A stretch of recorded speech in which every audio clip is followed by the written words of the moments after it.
I do feel that we are faced with challenges in our life, and some of these challenges come when we're older, and they're put forward before us to grow from. And Exactly. like, you got to jump in and you got to go for it. You got to make it work. Hey everyone, I'm Angeline Constantinu, and this is Her Unapologetic Voice. This podcast was created for women who lead but are done leading from apology. Here we have real, unfiltered conversations about boundaries, truth, and confidence. The kind of talks that remind you your voice is not something you find once, it's something you build. Every episode will give you something real to take with you, whether it's a boundary script, a reflection tool, or simply the courage to say what you really mean. So if you're ready to lead from your truth, not from approval, this is your space. Your unapologetic voice starts here.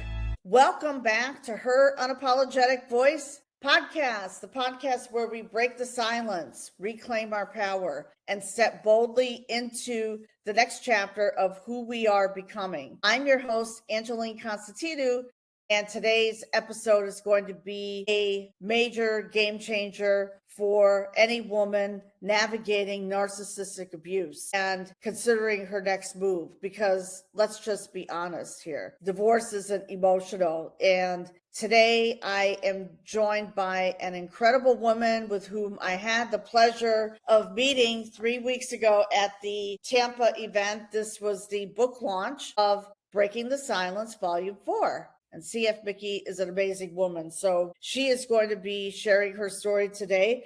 And about CF Mickey, aka Katie, okay, she is a survivor of a 33-year narcissistic marriage with another 6+ years in the court system fighting for her freedom and harvesting her share of the farm business that she and Brent built. Katie is the author of Cultivating Freedom, just launched this year, and is one of the authors in a compilation book, She Thrives. Katie is a best-selling author on Amazon, is embarking on a mission of educating on narcissism through podcasts and speaking, which is why Katie is here today.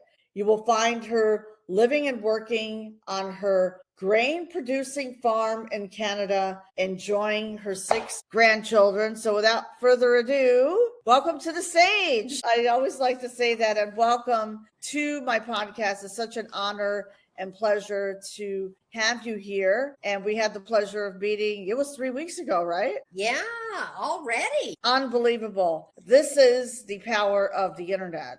The power of making connections, social media. So we met at the book launch event, which was a true success. And you shared your story. You know, I was just going through your stories. Please share your story, the backstory of what happened and decisions that you had to make, because you were in a 33-year narcissistic marriage. Yeah, So, at the time, I didn't have a name for it. I didn't really know what was going on. I knew in my first year of marriage that there was something wrong with my husband. There was incidences with paranoia flaring up, and I knew at that point, with his rage and where his mindset, that things were not normal. And we ended up I had a child from a previous relationship, and we had another 2 together, and raising the kids, the whole time searching,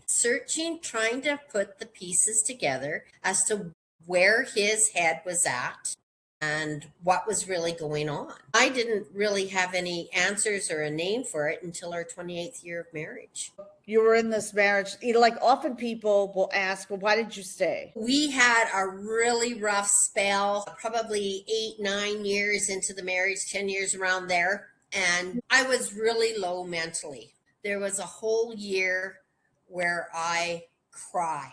I would wait till he goes to bed, come out to the living room, cry. I'm trying to figure and sort my life out. At that time, I was working part-time off the farm. I found myself crying all the way to work. And then at work, it was my escape from him. And I finally came to the conclusion that I had no choice but to stay.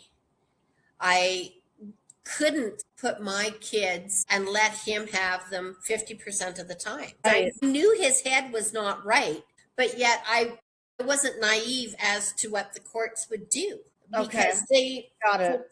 portray one side outside the home and then it's a different life inside the home. So at that time, I came to the thought that I have no choice. I have to stay. I have to be able to shield my kids as much as I can and to do the best job that I can to give them a start and know what kind of partner that they really want.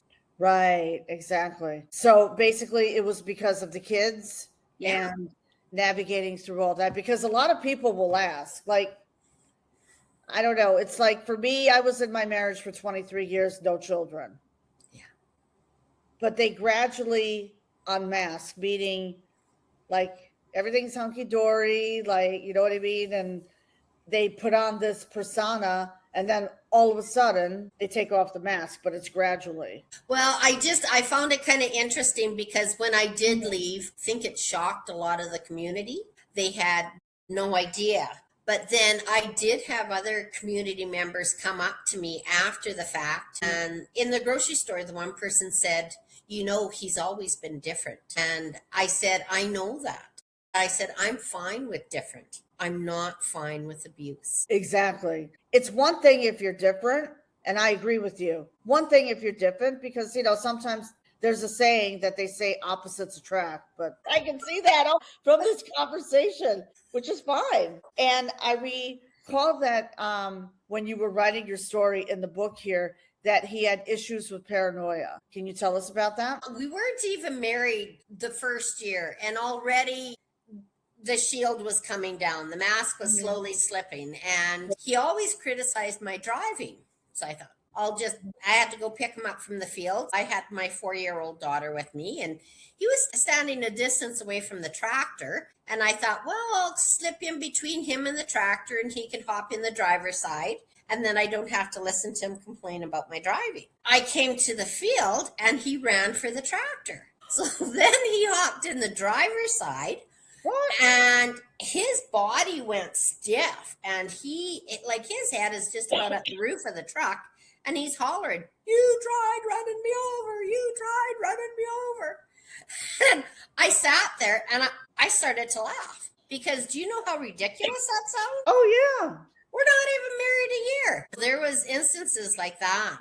And, you know, even when I started the divorce process, my one daughter was driving me in and I had everything itemized and put out, you know, for the lawyer. And I said to her, I said, do you remember that? And she said, I couldn't forget that. She said, Mom, I was scared. 4 years old she was when that happened. See, and kids don't forget. No.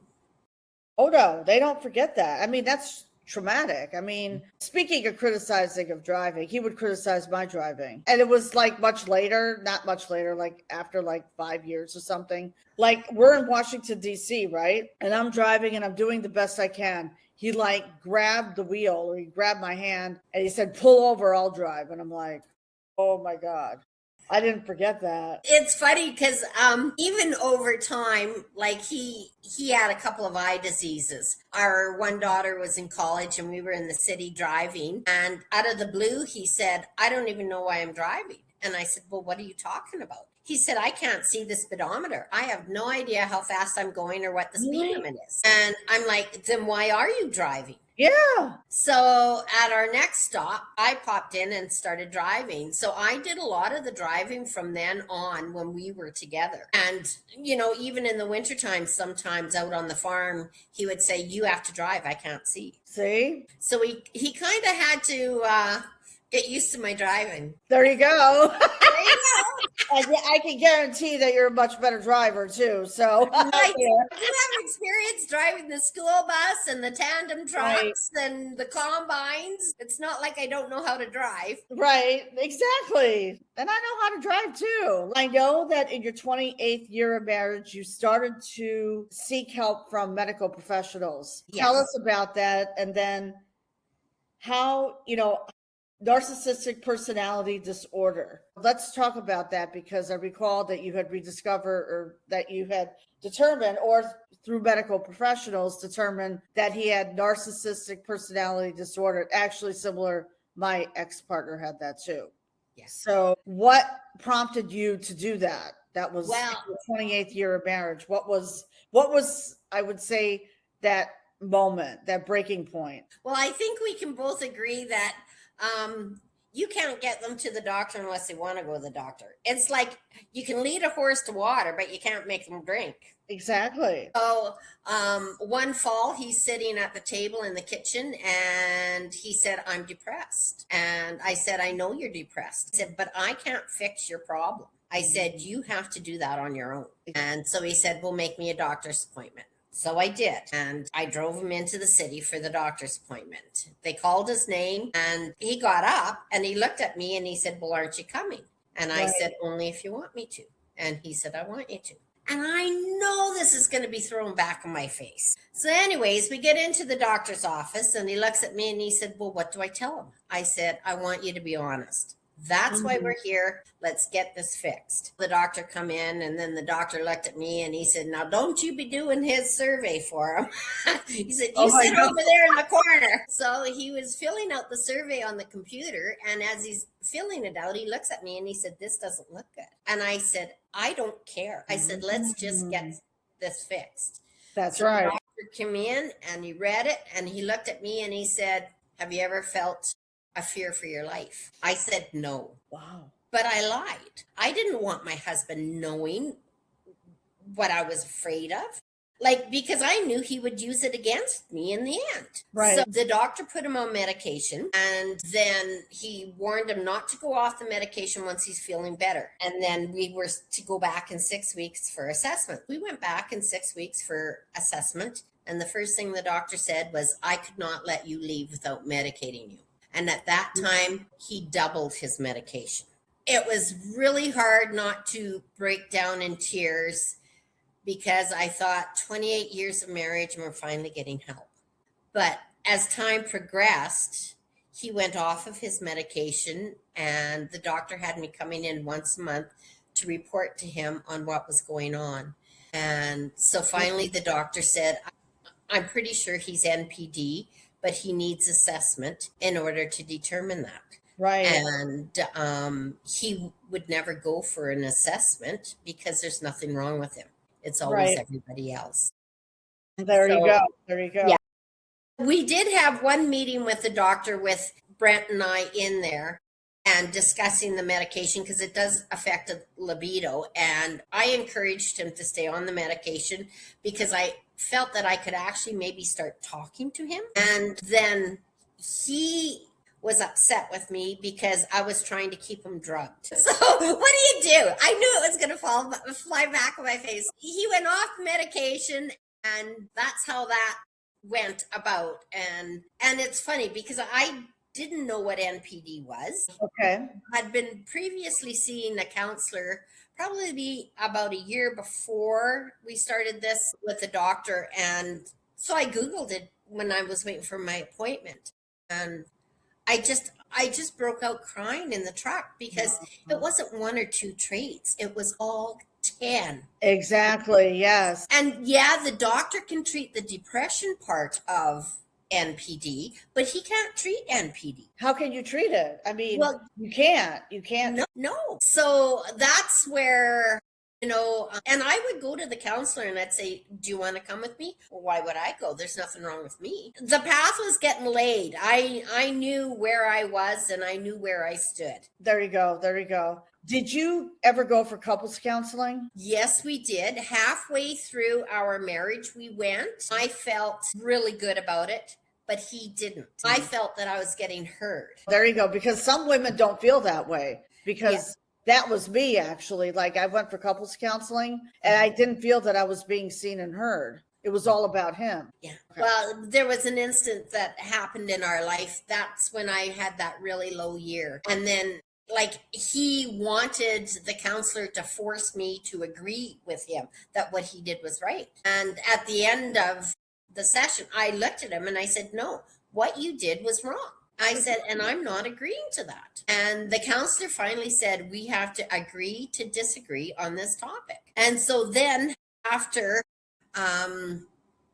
in 2017 in December, he threatened to shoot our son and put him 10 feet under. And I confronted him about this, and he started laughing. And he said, Katie, you don't think I'd do that, do you? And I looked at him and I said, the words came out of your mouth. What is going through your head? And the minute I said that, then he started to cry. He wanted to go to the marriage counselor. Yeah, see? So, See? and honestly, at that point, I told him I was done. I was done, but I would try.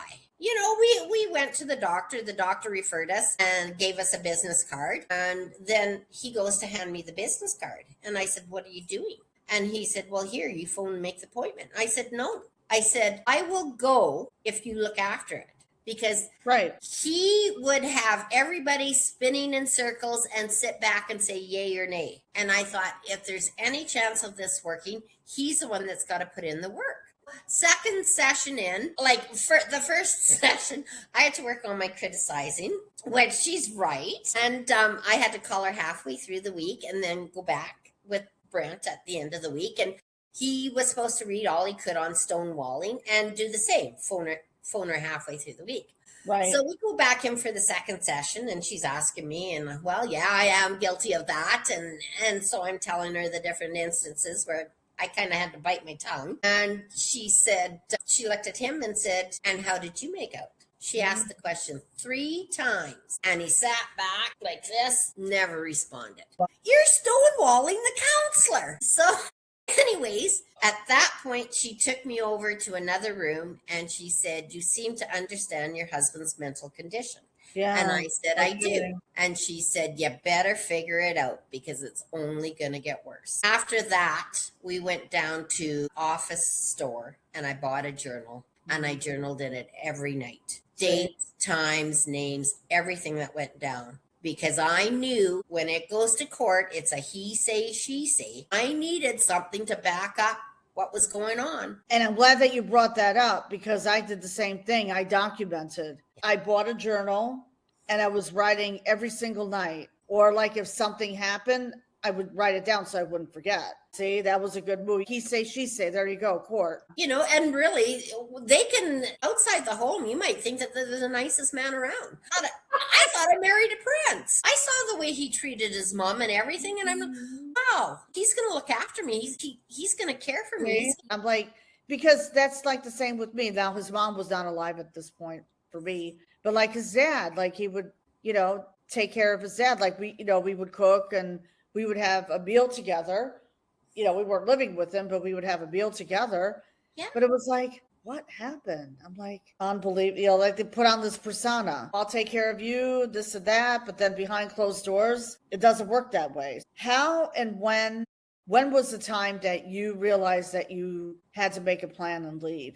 Well, after that marriage counselor, that when I bought the journal, I journaled in it for about a year. That was in February. And then in November, our daughter got married. And so we went as a family over. It was a destination wedding. And there was some instances over there on how he was treating me. And then we came back and I had my mom with me because we were going to go pick up my brother's dog because he was going to go work in Northwest Territories for a couple months. My mom is 75 at that time. So I'll drive you and we'll get the dog for you and stuff. And, right. And my family was never allowed a dog in the house, but yet his friends and families, their dogs were allowed in the house. And I have to say at this time, in my mindset, I'm detached. I'm done.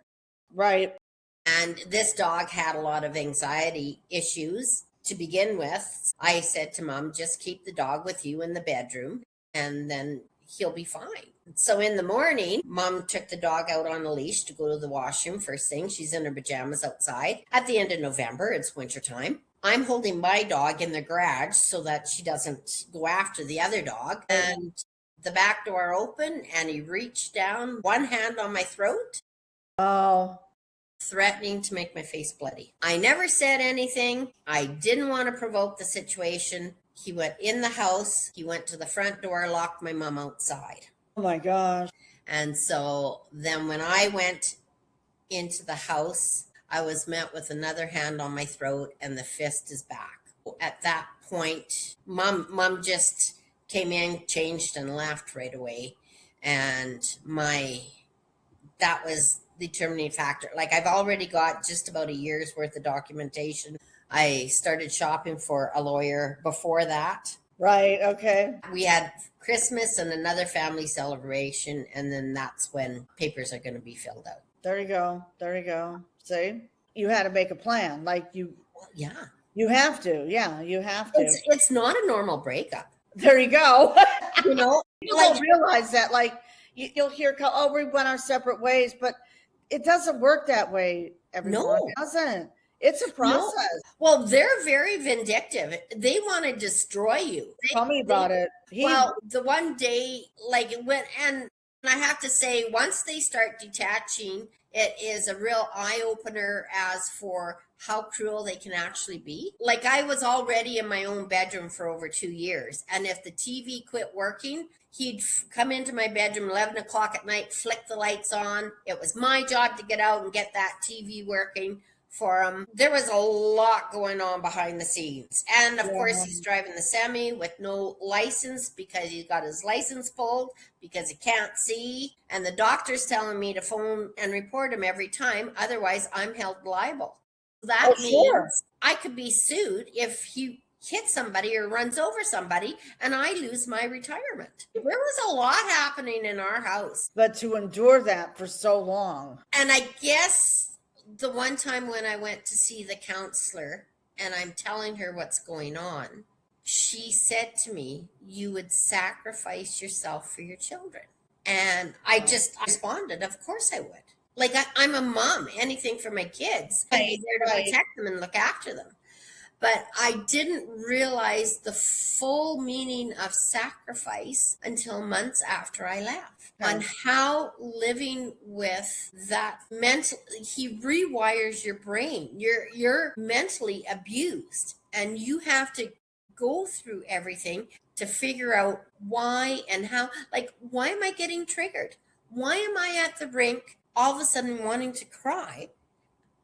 I've never felt that way. I've never had anxiety. There was a lot that I had to learn how to deal with. After the fact. Oh, yeah, absolutely. Especially when children are involved. Yeah. And I commend you. I mean, that's a long time to endure that. Have you ever felt like you lost yourself somewhere along the way? Maybe through heartbreak, divorce, trauma, people pleasing, or constantly pouring into everyone else while forgetting you. My coaching program is designed to help women reconnect with who they truly are, rebuild their confidence, heal emotionally, and step into the next chapter of their life with clarity, purpose, and self-worth. So today we work on mindset, identity, emotional healing, confidence, boundaries, self-care, self-love, and creating a life that finally feels aligned with the woman that you're becoming. And if you've been feeling stuck, overwhelmed, or simply ready for more, I'd love to invite you to book a virtual coffee chat with me. No pressure, just a real conversation to connect, share your journey, and see how I can support you. Tell us about your book. Yeah, because to me, that's so inspiring that you found joy on the other side. How does one, you stepped into your purpose? I certainly did. Like, this path, I was meant for this path. It was a challenge put in front of me to learn from and to do better and help others. Right. This book started out as journaling because the counselors encouraging me to journal. She said, "You can't get over narcissistic abuse if you're still married." She said, "You come and visit me once a month." She said, "Take the bricks out of your backpack and go back for another round." Wow. That was going on for 7 years. Wow. And she was after me to journal. I started journaling, and then I joined a writing group and with Heather Andrews, and I met a bunch of wonderful people in that group. And the one person that was running the group, he said, "Send me what you got." And I said, "Okay." I sent him what I wrote. And he got back to me and he said, "I felt your pain. I feel your pain." So then I thought, well, maybe I am on the right track with writing. And I didn't want to write a book that was a whiny book. I wanted to write an educational book that would help people know the Right. There we go. signs There we and go. examples and terminology and what I did to get through what I did. And so that's where the book came about. But I have to say, when I started writing this, I'm kind of thinking, why did I ever let this happen? I'm a strong person. How did this ever happen to me? Right. And that took me back to my childhood to go through everything to see where my boundaries were dropped. And Okay. because I do believe your childhood sets a tone for your adult And life. actually, I agree with you. I was just going to say that. I was just people pleasing. Like for me, it was shrinking myself. Yeah. God rest my parents' soul. But, I was raised in a strict Greek Orthodox family. So, oh, yeah, we were taught to say yes no matter what, even if it didn't feel good inside of your body. No wonder I attracted a narcissist. But anyhow, I had to navigate that and peel back, hire a mentor and peel back the layers. And you talk about peeling back the onion. Let's talk about that. Well, there's so many different intricate layers to narcissism. And I had to figure out what pertained to him and what was going on. And the more I learned, the more from the knowledge of living with him for 33 years, I honestly believe he was a dark tetrad. And that is a malignant narcissist. Right. And he had all four facets. He had the Machiavellism, where he will do anything he needs to do to get what he wants. The narcissism, where he's grandiose, he's told entitled, like he's entitled to treat you that way. Say entitlement. There you go. Yeah. Psychopathy, where he's callous, he lacks empathy, he doesn't have the feeling that, that gut feeling that you get, like, ooh, this is wrong, or ooh, I shouldn't have done that. He does not have that. Right. And his social behavior, he always relied on me for going to crowds and kind of breaking the ice and meeting people. Right. And the sadism, enjoying pain or inflicting pain on others. Like, I would tell him some hardships that my family were going through, and he would start smirking and he would smile like he's getting enjoyment out of somebody else's hardships. I just thought to myself, who are you? Who really are you? So, and I have to say, in going through all of this and what I've learned, I had to learn how to let him go. I had to learn how to let him go so he wasn't affecting my life. There you go.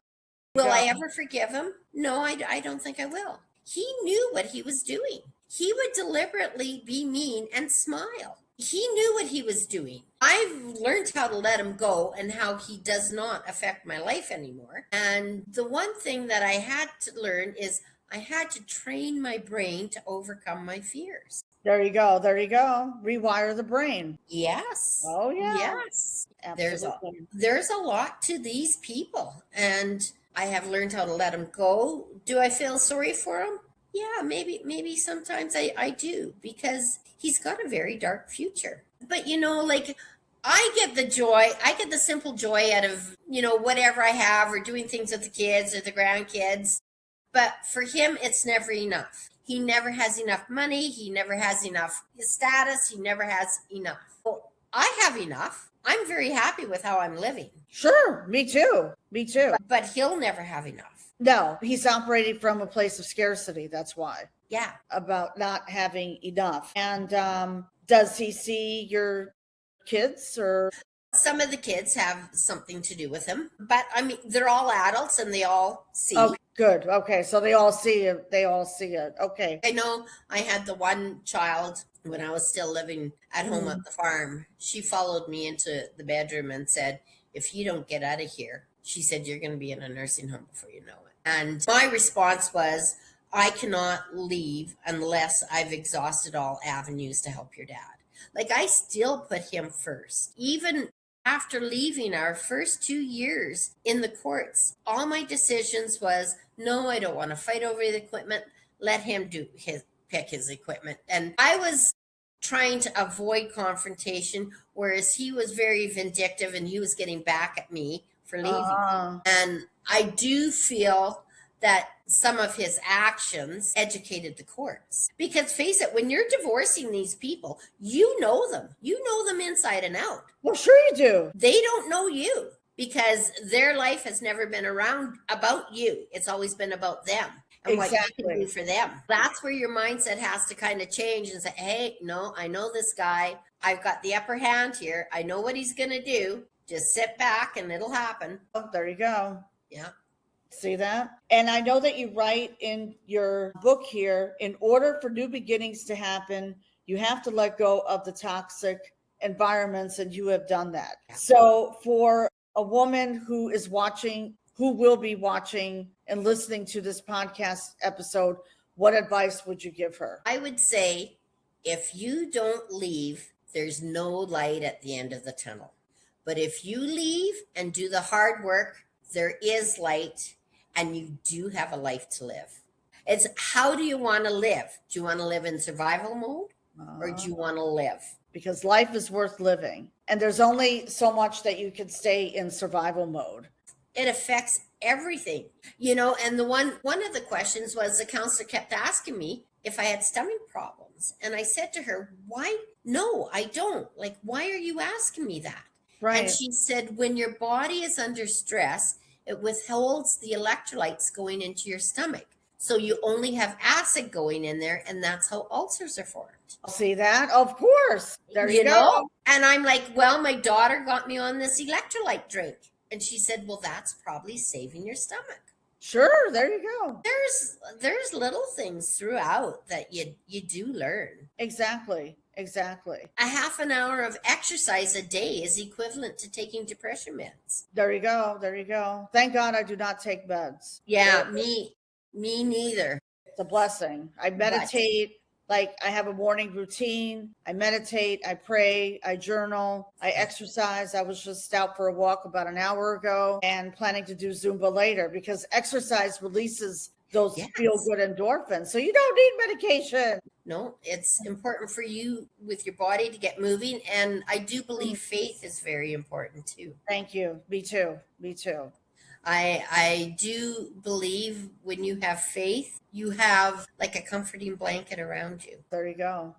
Yeah, absolutely. Lean into faith. I leaned into God, and I got rebaptized actually last year. Talk about releasing everything that happened in the past in my life. It was a bold declaration of faith. How did you meet Michelle Jewsbury? Actually, I was in the writing group with Stephanie Ann, and we were writing our books through Heather Andrews.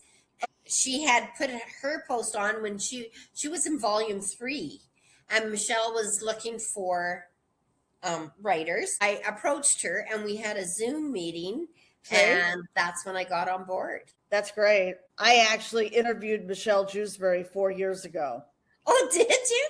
On my podcast, working on bringing her back. She's a phenomenal woman. I mean, what she endured and what she accomplished, we can all do this, ladies. Well, yeah. You don't have to be stuck in survival mode forever. And just being stuck there that's not living. That's not living. And you have to put in the work. Like, I was very happy to put in the work. Trust me. Yeah. The inner work, the shadow work.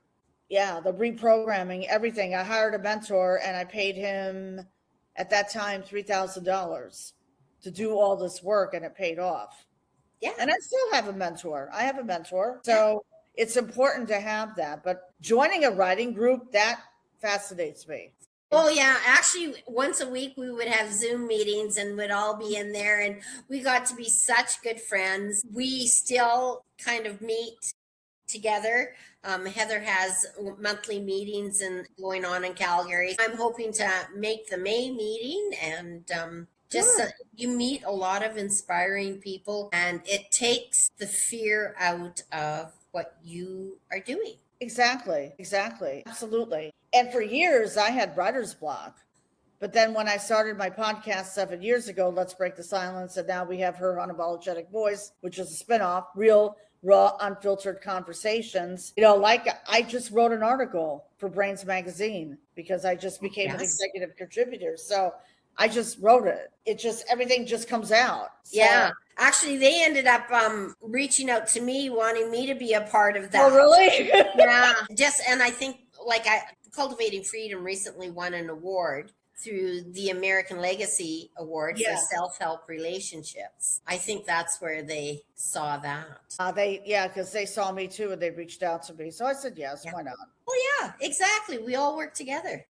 We all work together. Like some people, oh, what's the ROI? It's not about the ROI, everyone. And if you do get it, fine. But this is about, because things have changed, things have shifted in this industry. It's about creating impact over income. The money will come, but first you have to create impact and share your story because others will be inspired. I wrote my first article. And that's where I would prefer to do more writing. I'm kind of working on just the writing part and getting somebody else to do all the other. Right. Yeah, I do enjoy podcasts because then it gets the awareness out, and that's one thing that in the writing group they said, "Do you know how many people are going through this right now?" And they said, "Do you know how you could help them?" When I look at it, I lived 28 years like that before I had a name. And I don't know. I feel that it's on the incline. Right. If I can help and enlighten other people, then, honestly, if I knew what I was dealing with, I would have handled my marriage much differently. Exactly.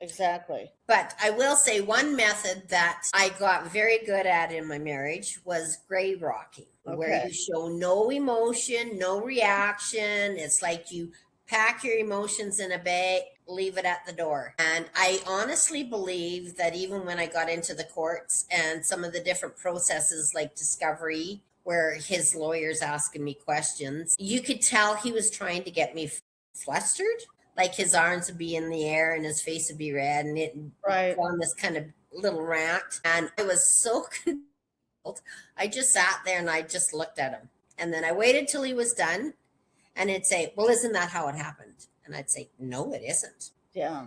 And I had dates, times, names, and then it go, I'm sorry. And honestly, I have to say, after the binding trial, he reached across the table and shook my hand. And he said, "It's good to see you again."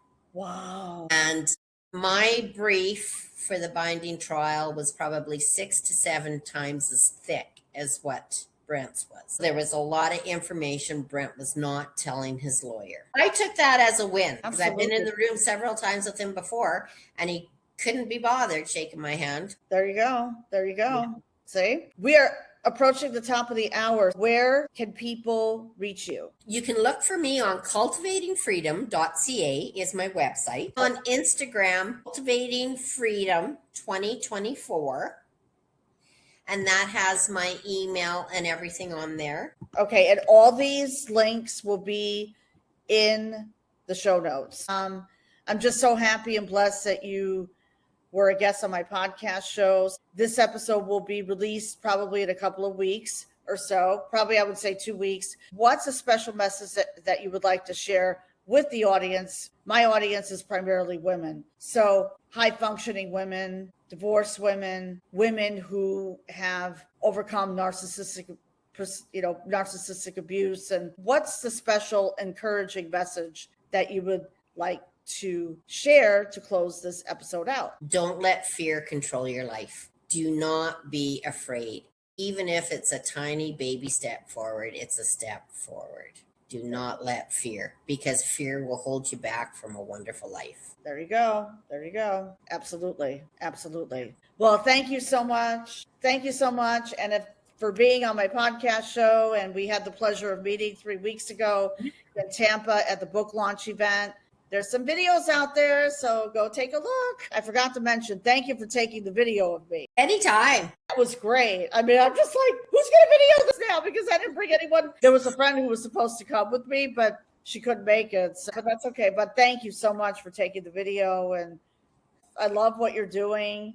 And just everything about your story is very inspiring, very motivating, and just a lot of lessons learned from this marriage, that you had to endure, and you put your kids first. And oh my God, amazing. You're amazing. Well, I do feel that we are faced with challenges in our life, and some of these challenges come when we're older, and they're put forward before us to grow from. And you got to jump in and you got to go for it, and you got to make it work And take the leap of faith. Everyone. Yeah. Well, if today's episode spoke to you, I want you to know this, that you don't have to navigate this alone. Okay. So whether you're in the middle of a transition, a divorce, or stepping into your next chapter, this is your invitation to reclaim your voice, your identity, and your power. So please be sure to subscribe to Her Unapologetic Voice. We are on YouTube, and we are also on Instagram. And please share this episode with a woman who needs to hear this powerful interview today and this message. And if you're ready for deeper support, I invite you to connect with me directly, because your next chapter is waiting for you. And it starts the moment that you decide to choose yourself. Bye, everyone. Thank you. Thank you for listening to Her Unapologetic Voice. Every conversation here is meant to help you build confidence from the inside out and find strength in your own words. If today's message resonated, follow the show and share it with a friend who's ready to lead from who she truly is.